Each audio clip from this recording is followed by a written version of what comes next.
Bonsoir mesdames et messieurs, bienvenue dans cette nouvelle édition de l'information. C'est un réel plaisir de vous retrouver. Installez-vous confortablement, les titres les voici.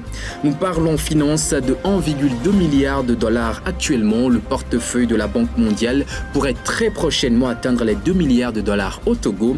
Ceci, une hausse en vue justifiée par de nouveaux projets en négociation. Nous ferons le point dans un instant. Aussi, le Togo pourrait très prochainement mettre en place un schéma directeur d'aménagement du littoral. Ceci devrait permettre une meilleure rationalisation de l'espace et une bonne exécution des projets de développement. D'autres précisions à suivre dans cette édition. Au-delà de nos frontières au nord-est du Nigeria, de nouvelles attaques perpétrées par des combattants affiliés au groupe État islamique en Afrique de l'Ouest ont fait une trentaine de morts. Les habitants de cette région de l'État de Yobe auraient refusé de payer une taxe sur le bétail imposée par des djihadistes, vous le verrez. Puis au Royaume-Uni, la Chine, les États-Unis et l'Union européenne ont signé mercredi la déclaration de Beckley pour un développement sûr de l'intelligence artificielle. Ce fut lors du premier sommet international consacré à cette technologie. Nous ferons le compte rendu. C'est donc tout pour les titres de ce soir. Restez avec nous, les précisions, c'est tout de suite. Rebonsoir et bienvenue. Comme annoncé, le 30 octobre dernier a été marqué par la rentrée médiatique de votre chaîne favorite, la TV7. Une spéciale soirée a couronné l'événement, annonçant des nouveautés majeures dans sa grille de programmes. Innovation, authenticité, proximité sont désormais les principaux piliers de cette nouvelle ère qui s'annonce sur la chaîne généraliste togolaise. Le compte rendu de Kofi Kligué et d'Alain Akoucha. C'est sous le signe de l'innovation, de l'authenticité et de la proximité que la télévision des 7 merveilles TV7 a fait sa rentrée ce 30 octobre. Un événement qui marque en effet un nouveau départ pour la chaîne. Je vais dire que la démarche entreprise par TV7 est à saluer à plusieurs titres, notamment parce que cela constitue le reflet en réalité de la politique qui est mise en œuvre dans notre pays au fin de favoriser l'émergence de médias viables, solides et qui parfois constituent des groupes pour aller encore plus loin. Deuxième raison, c'est que cette initiative replace la télé au cœur de sa mission principale, celle de contribuer au développement du pays en informant, en éduquant et en divertissant la population. Et la troisième raison, c'est qu'elle met en prise directe TV7 et ses téléspectateurs, parce qu'en réalité, sans téléspectateurs, il n'y a pas de télé, et sans télé, il n'y a pas de téléspectateurs. Donc il faut une relation, je dirais, presque intime entre la chaîne et ses fidèles téléspectateurs pour aller de l'avant, obtenir de plus grands résultats et favoriser l'émergence d'un pays qui rayonne à l'image de ces médias qui continuent à se consolider. C'est une excellente soirée que je trouve une rentrée solennelle. La structuration et l'organisation sont au bon fixe et nous n'avons rien en effet à reprocher à cette soirée que nous trouvons très structurée en termes d'organisation. Je pense que cette nouvelle ère médiatique est une excellente d'ailleurs dans son ensemble. Et nous souhaitons à ce que TV7 soit une source d'inspiration pour nous tous et pour les téléspectateurs afin que les auditoires puissent trouver tout ce qu'ils veulent chez vous en termes de production, de contenu, en termes de messages. Des rendez-vous de l'information, de divertissement au rendez-vous de proximité en passant par les séries et fictions, TV7 a annoncé une saison passionnante, divertissante et fédératrice. Vraiment, c'est une rentrée et on la sent vraiment. TV7 est resté fidèle à son habitude de proximité. C'est une télé qu'on connaît depuis longtemps et elle a toujours été cette référence-là, que ce soit pour le divertissement, pour l'information. Et je pense que c'est cette tradition-là que cette télé est en train de reprendre cette fois-ci avec une touche d'innovation pour s'adapter à ce public-là qui ne cesse de changer en termes d'exigence et TV7 s'adapte à sa nouvelle cible et je pense que c'est de bonne guerre. Avec des innovations majeures et une nouvelle grille remaniée, novatrice et conquérante, avec de nouveaux programmes, TV7 se lance à nouveau à la conquête du public local et international. La TV7 diffuse en local et sur le bouquet Canal+, au numéro 262. Le 30 octobre sont attendus.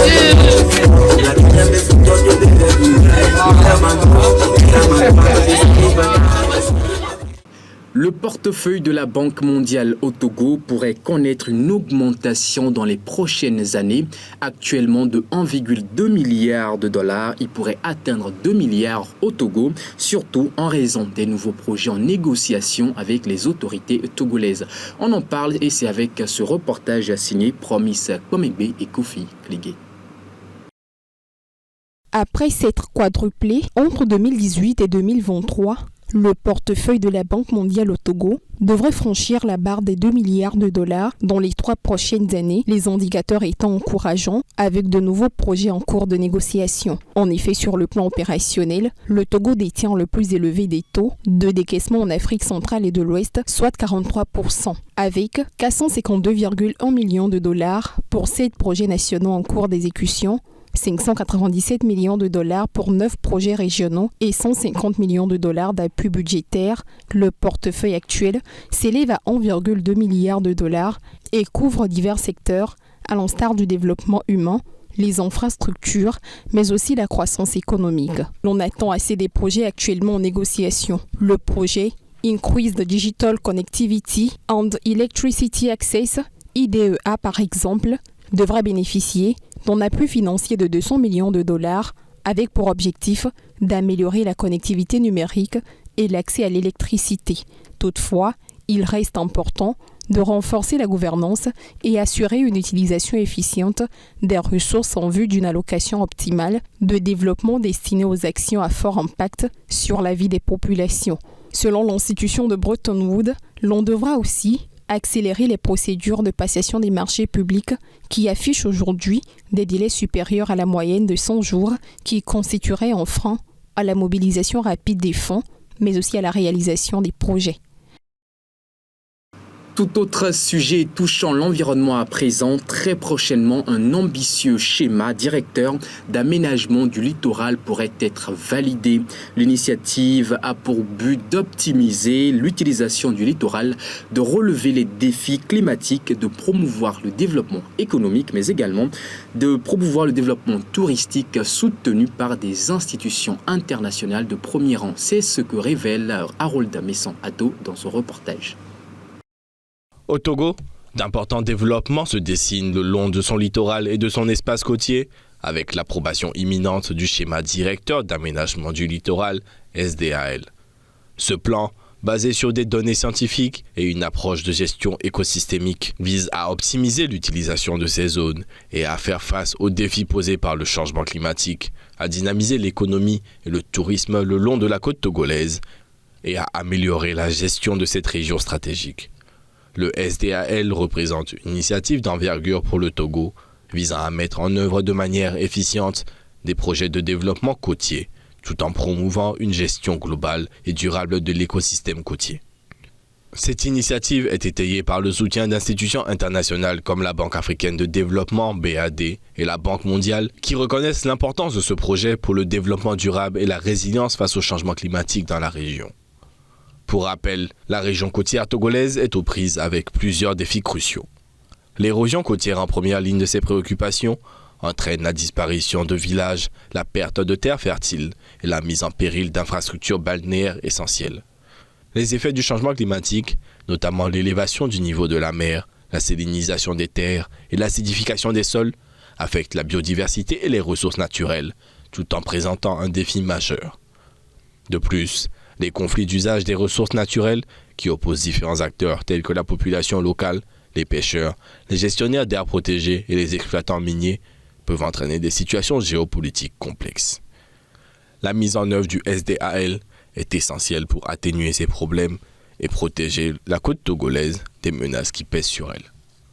L'épidémie de VIH chez les adolescentes et jeunes femmes est en hausse, représentant désormais 63% des nouvelles infections selon un rapport mondial sur le VIH-Sida dans la région ouest africaine. Cependant, le Togo montre des progrès encourageants avec une baisse significative de la prévalence du VIH-Sida. Qu'est-ce qui expliquerait ce progrès? Les éléments de réponse dans ce reportage de Claire Gagnon avec la voix de Nadège Arlidia. Dans le dernier rapport mondial sur le VIH-Sida de 2023, un constat alarmant émerge. Chaque semaine, pas moins de 4000 adolescentes et jeunes femmes se voient touchées par le VIH, victimes de comportements à risque, tels que des rapports sexuels non protégés, des transfusions sanguines à risque, des piqûres accidentelles d'aiguilles, notamment dans le milieu médical, et bien d'autres facteurs. Il est à noter que les femmes et les jeunes filles représentent désormais 63% des nouvelles infections par le VIH. Face à cette préoccupation grandissante liée aux infections par le VIH, chez les adolescents et les jeunes femmes, des actions d'envergure sont mises en œuvre pour tenter de contenir cette épidémie à l'échelle sous-régionale. Dans ce contexte, le Togo n'est pas resté inactif. Le pays a mis en place son plan stratégique national de lutte contre le VIH-Sida pour la période 2021-2025.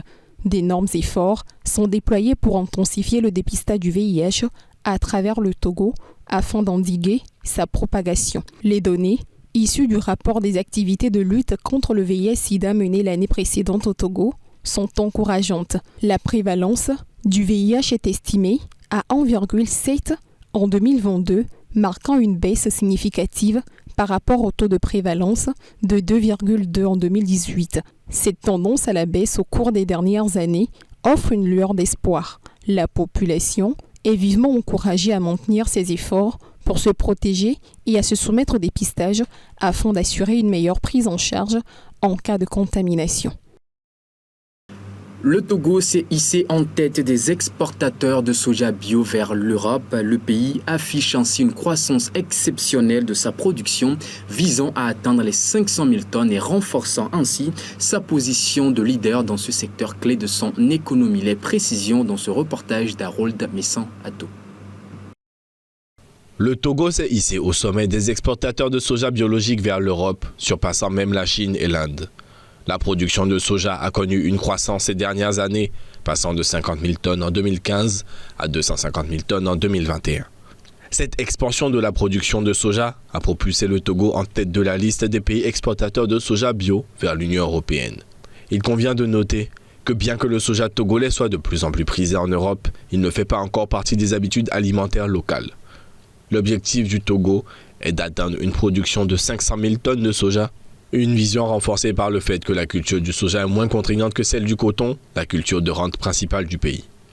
Cette montée en puissance du soja s'accompagne de la création de la plus grande usine de transformation de soja de la région, renforçant ainsi la position du Togo en tant que leader dans son domaine.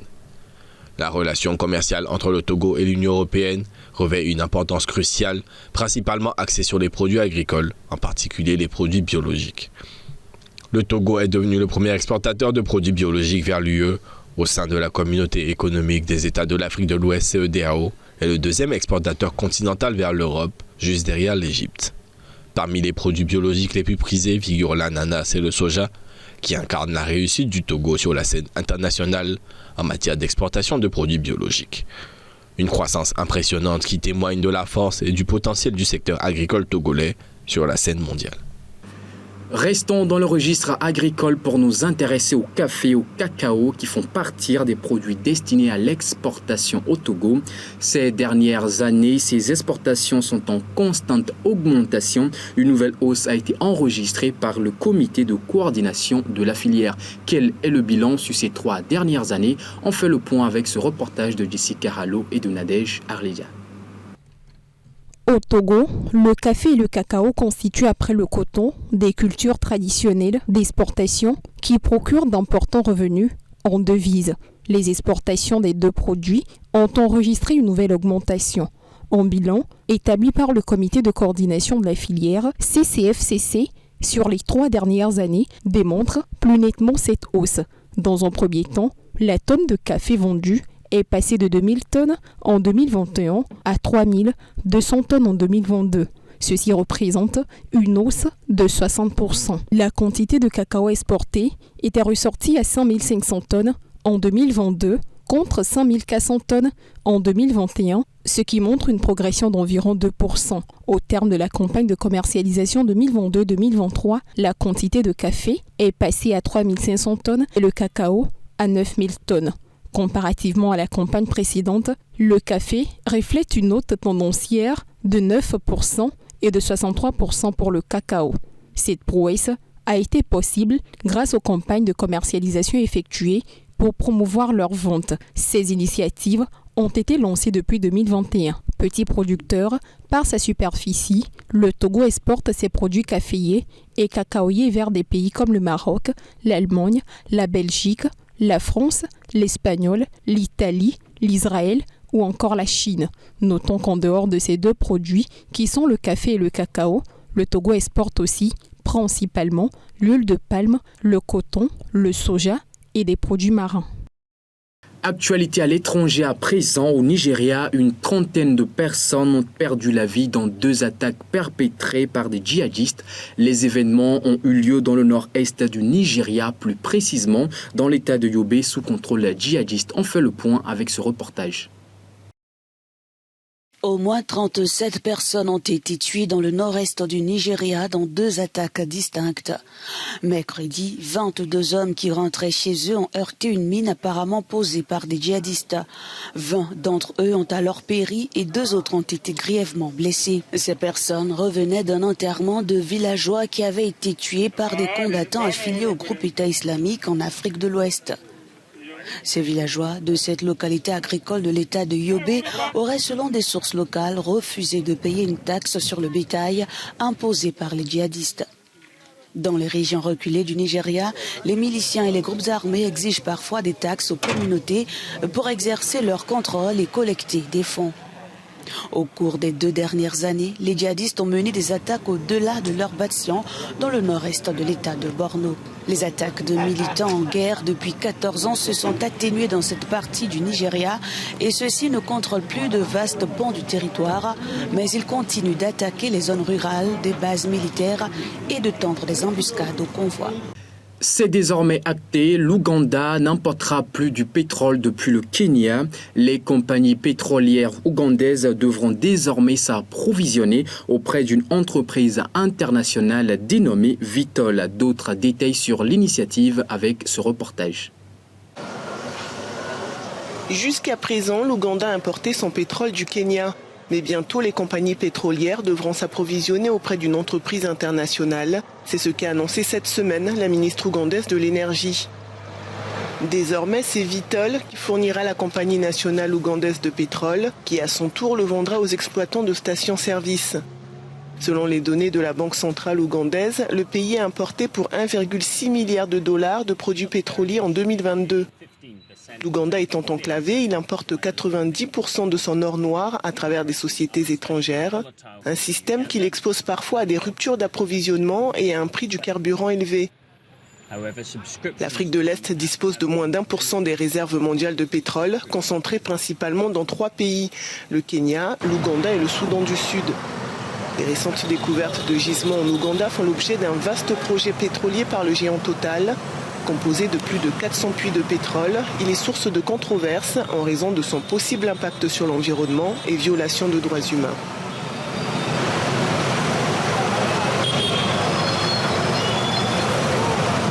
Ce jeudi, le Parlement tunisien a entamé des discussions autour d'un projet de loi criminalisant toute normalisation avec Israël, un projet de loi qui intervient alors que l'Israël est accusé par certains pays du Moyen-Orient d'exercer une domination illégitime sur la Palestine depuis des décennies. Les précisions sur l'initiative avec ce reportage.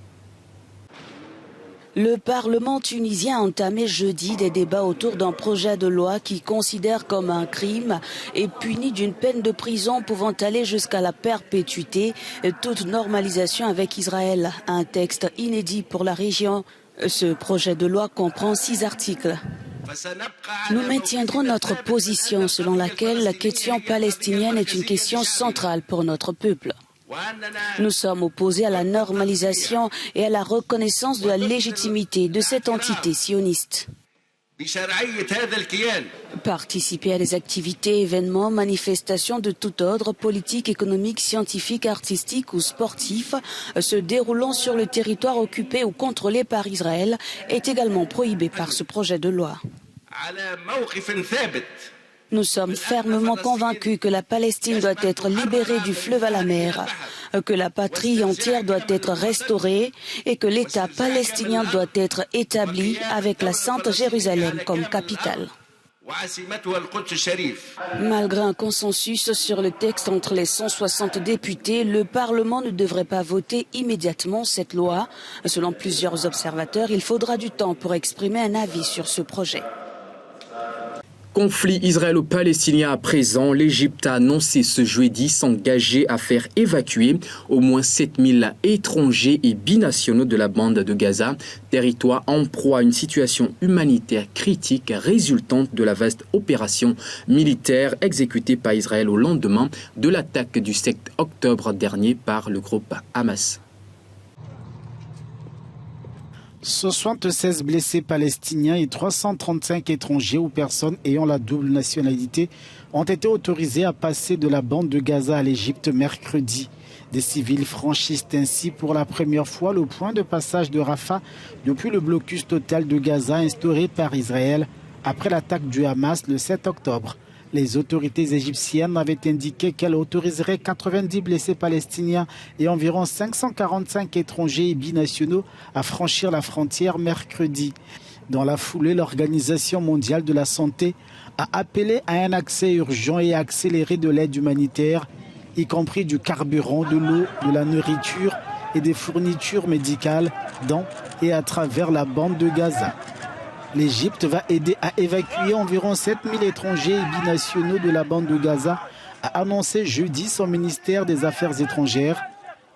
Plus de 8000 personnes, dont des enfants, ont été tuées dans la bande de Gaza depuis le 7 octobre, selon le ministère de la Santé du Hamas, mouvement qui contrôle le territoire.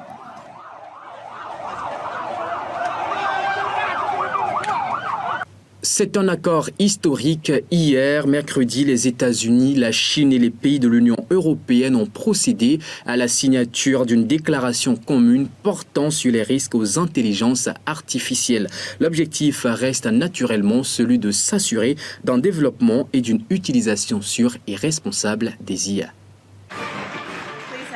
La vice-présidente américaine Kamala Harris, le chef de l'ONU Antonio Guterres ou la première ministre italienne Giorgia Meloni. Une liste non exhaustive des hauts responsables présents ou attendus à Londres pour le sommet sur les risques de l'intelligence artificielle. Outre les dirigeants politiques, des experts et des géants de la tech sont également présents, comme le milliardaire Elon Musk. Nous ne sommes pas plus forts ou plus rapides que les autres créatures, mais nous sommes plus intelligents. Et nous voici pour la première fois dans l'histoire de l'humanité face à quelque chose qui sera bien plus intelligent que nous. Il n'est donc pas certain que nous puissions contrôler une telle chose. Mais je pense que nous pouvons aspirer à la guider dans un sens qui soit bénéfique pour l'humanité. Je pense que c'est l'un des risques existentiels auxquels nous sommes confrontés et que c'est potentiellement le plus urgent. Tout l'enjeu aujourd'hui est de réussir à encadrer le développement de l'intelligence artificielle sans empêcher son innovation. Ces technologies suscitent de l'espoir pour la médecine ou l'éducation, par exemple, mais elles sont aussi source de crainte car elles peuvent échapper au contrôle des humains. Ce sera donc tout pour l'actualité de cette édition. Merci à vous de nous avoir suivis. Merci de rester fidèles aux différents programmes de la 7. Bonne suite de soirée et d'ici là, portez-vous bien.